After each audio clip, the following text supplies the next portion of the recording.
Olá, aqui é a Letícia. Hoje eu vim conversar com vocês sobre uma coisa que eu pensei depois que eu gravei o último vídeo. Bom, pra vocês talvez tenha passado alguns dias ou algumas semanas, mas pra mim é no dia seguinte do dia que eu gravei o vídeo anterior. E o que aconteceu foi o seguinte: eu tava falando sobre essa questão da fala e sobre as coisas que de alguma forma a fala possibilita que apareçam, que outras formas de se comunicar não deixam aparecer.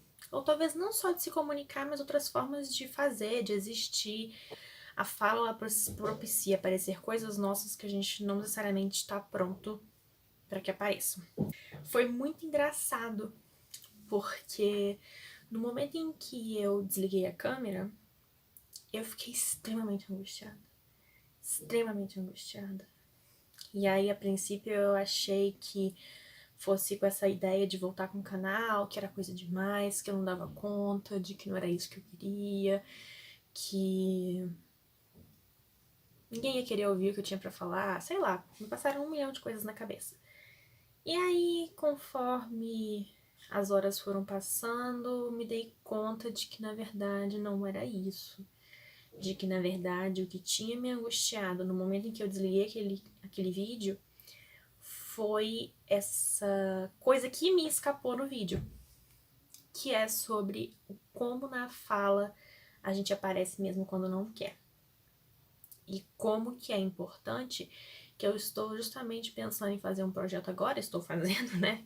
Porque eu tô gravando, fazendo um projeto que envolva a fala, que envolva falar sobre temas que são caros pra mim, que são temas de discussão e tal. E aí você vai me perguntar, Letícia, você já tem um canal há 200 milhões de anos? Por que agora a fala virou uma questão? Bom, é muito fácil pra mim, pelo menos, né? Falar se eu tenho uma pilha de livros aqui da qual eu tô falando e eu estou fazendo recomendações, ou estou falando, nossa, olha só, esse livro aqui é muito legal. Ou estou falando de psicologia e eu tenho lá minha grade de matérias, eu vou falar, essa matéria é ruim, essa matéria é boa, essa matéria é boa. Ou, né, vou falar sobre psicanálise e eu vou falar, o Freud falou isso, o Freud falou aquilo, Lacan falou isso, Lacan falou aquilo, que também não é tão fácil assim, mas é um pouco mais fácil. Então, sempre tem um embasamento ali externo, né? Tem um livro sobre o qual eu tô falando e é uma fala de alguma forma distante de mim, né? Se eu estou falando daquele livro, daquela história. Eu tô falando da teoria, eu tô falando da psicologia.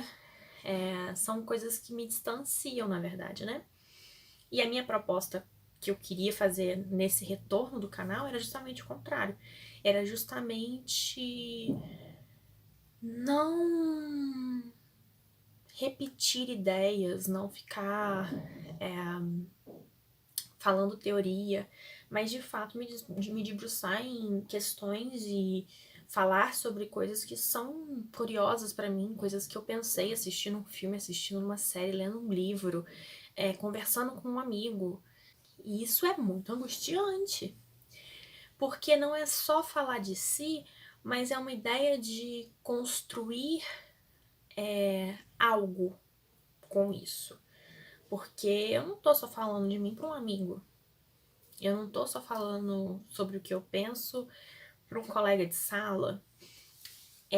A ideia de falar sobre isso, mas construindo um conteúdo, construindo um projeto, que nesse caso é o YouTube, é esse canal.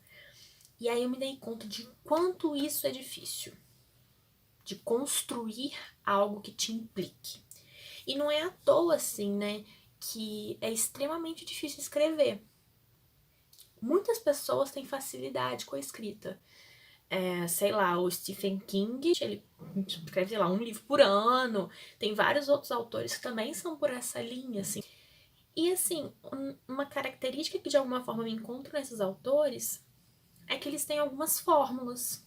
Então, aquilo, apesar de extremamente interessante, às vezes, né, claro, mas podendo ser extremamente instigante, tem uma certa fórmula, tem um certo distanciamento, tem uma certa posição de que você é o escritor daquilo, mas aquela não é a sua história. Aquela é uma história pro outro, é uma história para vender. E super legítimo, né? Mas acho que isso torna as coisas muito mais fáceis. Agora, uma escrita que implica a si mesmo, não só, eu não tô falando que toda escrita, né, é o escritor que tá ali, não, mas assim, se você vai escrever um livro sobre solidão, ou sobre traição, ou sobre qualquer coisa, na verdade, a escolha por esse tema, se ela não for por essa via do que vende, ou do que é divertido, ou do que as pessoas gostam, ela é pela via do que eu quero falar. E se você quer falar daquilo, não é um tema qualquer para você. Por isso, eu dei conta disso, por exemplo, eu nunca tive problema para fazer trabalho de faculdade. Eu fazia trabalhos excelentes, de uma forma tranquila, rápida, fazia com antecedência, fazia aos pouquinhos. Não era um problema. Agora, o TCC foi outra história. Eu ainda tive mais facilidade do que muita gente teve, mas porque eu tenho uma certa facilidade com coisa acadêmica. Mas além disso, tem uma coisa no TCC que eu acho que é muito importante, muita gente não pensa sobre isso, não sei se é por conta das áreas diferentes e tal, mas na psicologia isso é uma coisa muito forte, que é o porquê que você escolhe aquele tema. Isso é muito interessante, porque assim, tiveram algumas pessoas na época do TCC que surtaram e que tiveram uma série de questões, uma série de problemas, uma série de... enfim. E outras que fizeram aquilo, assim, muito tranquilamente, sem grandes problemas, que em geral eram as pessoas que às vezes já estavam dentro de algum grupo de pesquisa e aí já entravam em alguma pesquisa que estava em curso ali e faziam TCC a partir daquilo. Então não tinha tanto uma escolha, né? Apesar de ter a escolha de participar daquele grupo de pesquisa, enfim. Mas não era uma questão própria. Era uma questão emprestada do outro. E isso é muito interessante, assim. Porque foi ficando cada vez mais claro para mim, às vezes com exemplos de coisas pequenas. Por exemplo, o quanto foi difícil escolher a paleta de cor do meu consultório novo. Porque no primeiro consultório eu montei ele todo com a minha amiga. Então, tudo era passado junto com ela. Então, as escolhas eram sempre direcionadas a uma outra pessoa. Tinha alguém ali a quem eu respondia. Ou assim, não vou nem dizer responder, mas assim, né? Tinha alguém ali para me apoiar, para me ajudar nessas escolhas. E a partir do momento em que eu fui pro outro consultório e eu tinha uma sala só minha, as escolhas eram minhas também. Então, era eu que tinha que escolher. Era eu que tinha que, de alguma forma, pensar e pegar todo esse desejo que eu tinha por ter esse consultório e botar aquilo ali numa maneira física que é muito difícil. É muito, muito, muito difícil. E parece uma coisa super pequeno burguês, né? Assim, super. Mas isso pode ser levado em outras coisas, assim. É só um exemplo, sabe? Do quanto que é difícil pegar isso que você quer, isso que você pensa, isso que talvez seja até o seu sonho, ou talvez não. E isso ser colocado ali naquilo que está sendo construído, sabe? E é uma dificuldade que às vezes paralisa, sabe? E eu sinto essa paralisia de uma forma física, assim, né? De querer deitar na cama em posição fetal e ficar lá para sempre. Assim, literalmente. E aí eu entendi que de alguma forma ter reconhecido isso em relação ao vídeo foi muito interessante, porque me possibilitou pensar outras situações da minha vida em que isso já aconteceram, situações menores, situações bem maiores, e que de alguma forma tem algo no fazer mesmo assim, no insistir, mesmo sendo tão paralisante, que por mais duro que seja, me parece a única saída. Porque senão a gente fica nisso, né? Fica nisso que é do sintoma, nisso da nossa própria neurose, em que a gente fica preso nessa paralisia e não caminha.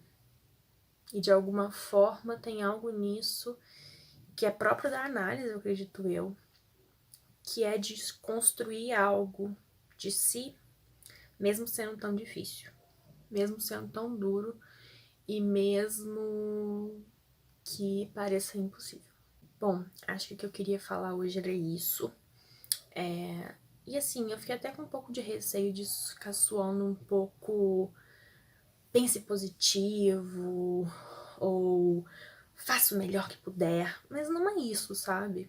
Eu acho que tem a ver muito com entender suas próprias questões, entender onde o calo aperta e tentar fazer alguma coisa com isso. Tentar construir alguma coisa com isso. Porque no final das contas a vida respeita exatamente a isso, sabe? É fazer com aquilo que se tem e fazer com aquilo que é possível. Não é nada fácil, não é nada simples, mas é a única forma que a gente tem de viver. Porque as nossas questões vão estar lá, de uma maneira ou de outra.